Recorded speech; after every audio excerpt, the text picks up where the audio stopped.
Welcome back to The Project. You'll have to forgive me, these won't be my best words. The truth is, I don't want to be talking today. When I was asked if it's something that I wanted to do, I resisted it all day until finally I had this overwhelming sense that it was somehow my responsibility to do so, and maybe that's misguided. But of all the things that I could say tonight, that I'm gutted and I'm scared and I feel overcome with utter hopelessness.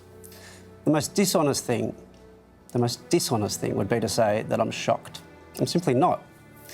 There's nothing about what happened in Christchurch today that shocks me. I wasn't shocked when 6 people were shot to death at a mosque in Quebec City 2 years ago. I wasn't shocked when a man drove a van into Finsbury Park Mosque in London about 6 months later. And I wasn't shocked when 11 Jews were shot dead in a Pittsburgh synagogue late last year, or when 9 Christians were killed at a church in Charleston. If we're honest, we'll know this has been coming. I went to the mosque today. I do that every Friday, just like the people in those mosques in Christchurch today.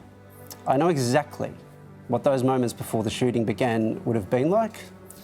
I know how quiet, how still, how introspective those people would have been before they were suddenly gunned down.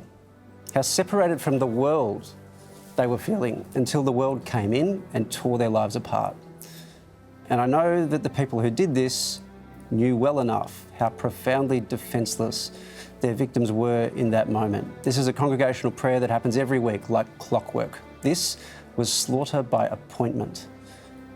And it's scary because, like millions of other Muslims, I'm going to keep attending those appointments, and it feels like fish in a barrel.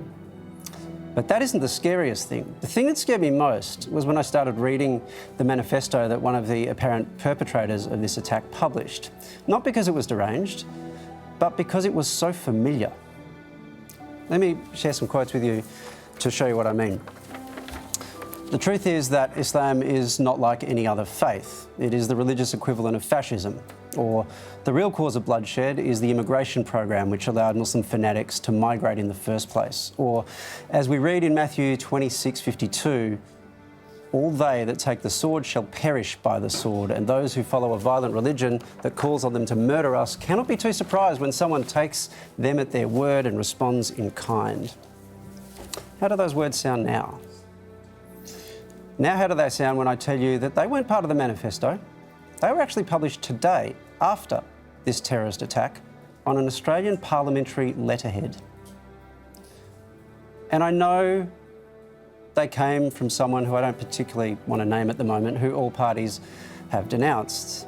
I also know that the leader of one of those parties that denounced him once described Islam as a disease Australia needs to vaccinate.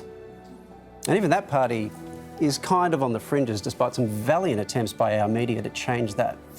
But I also know a senior figure in our government once suggested we made a mistake as a country by letting in Lebanese Muslims in the 70s.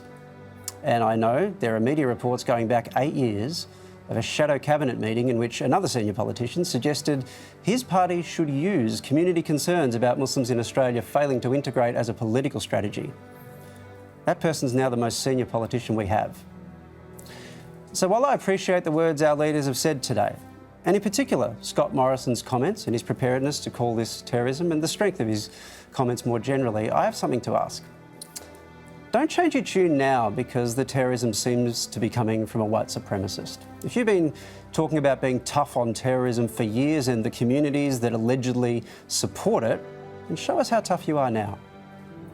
For mine, I'm going to say the same thing I said about 4 years ago after a horrific Islamist attack. Now we come together. Now we understand this is not a game. Terrorism doesn't choose its victims selectively.